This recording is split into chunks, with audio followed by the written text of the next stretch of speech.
Welcome back to the Dawn of the Zeds 2nd edition playthrough. We're on turn 18, and let's find out what's going to happen this time.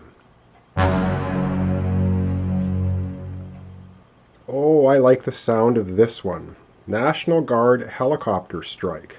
Sounds like something we're going to use here right away. But we'll look at the RRR movement. We have no raiders yet so far. We have rangers, and for the rangers, I do believe I'm going to move them actually down the forest track. So 1, 2, they get a free movement. And now, refugees, we don't have any. Our outbreak occurs on an 8+. And if we look over here, we're just at 5. So we will not have an outbreak, which is always a good thing. And now it's consumed supplies, 7. That should be 7+. Anyway, 7, we don't have nearly close to that. So now we're off to the Zed movement, and it looks like we're going to have some interaction twice this time, because it's going to be the suburbs track and the tunnel track. So we'll start over here on the suburbs track. We have the strength 7 Zed unit moving into Beauville. Not a good scene. The civilians here will be activated. I think they're going to get a trouncing. They're activated. And the infection level must rise 1 for the hand-to-hand combat.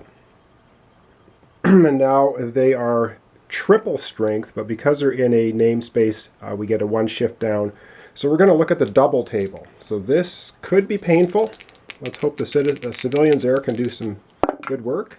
Oh, that hurts. An 11 on the double table. Okay, the attacking unit, which is the Zeds, take no damage, and our civilians take 3 hits and retire. So that didn't actually destroy them. They flip over for 2 hits. They're now a strength 1. They retreat back here. They must take also, for their 3rd hit, a casualty marker. The villagers turn into refugees and flee, getting out of there. A chaos marker goes on to Beauville. Boy, those Zed units just pounded those civilians pretty badly. That takes care of the suburbs track. Not looking too good there. And next we're on to the tunnel track. And we have a strength 4 weakened Zed unit hanging out with Dr. Mertus. We have to roll a 6-sided die to see what they're going to do. And they roll a 5. And a 4 or 5 means they stay here, so they're not going anywhere. And that will be the end of that. Now, for the good stuff, we have actually 4 actions this turn. The first one says at the beginning of the action phase, which is now, target any 1 space with a Zeds unit and roll a die. And you apply a number of hits depending on how much you roll on the dice. And you cannot do it in the tunnel. So basically, we call down a helicopter strike, and the obvious one is going to be the strength 7 unit that just overran Beauville. So we'll roll a 6-sided dice and see how many hits that helicopter. So here comes the helicopter. Let's see a big number, I hope. 2. Well, not exactly the strike I was looking for. Let's take a look at the card. So on a 2 or 3, you apply 2 hits to the Zed unit. Well, I guess it's better than nothing. So the helicopter strike deals 2 hits of damage to the Zed unit. Now, I also get, if we look at the card, I get 4 actions, which is quite a lot.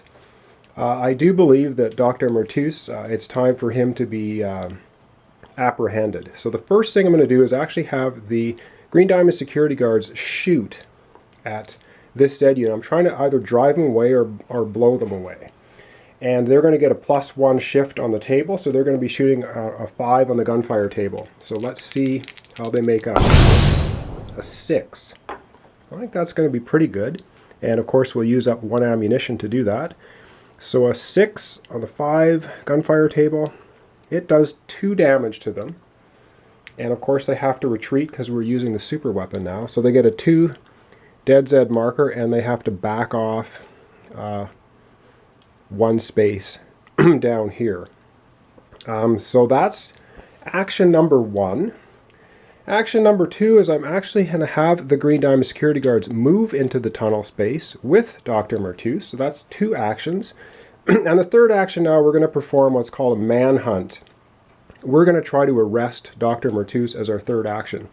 And how that works is because they are a security force, they are able to do a manhunt and apprehend him. And they actually get to roll 2 dice, and they have to roll their strength or less on one of the dice to arrest Dr. Mertus. So let's see if we can do that.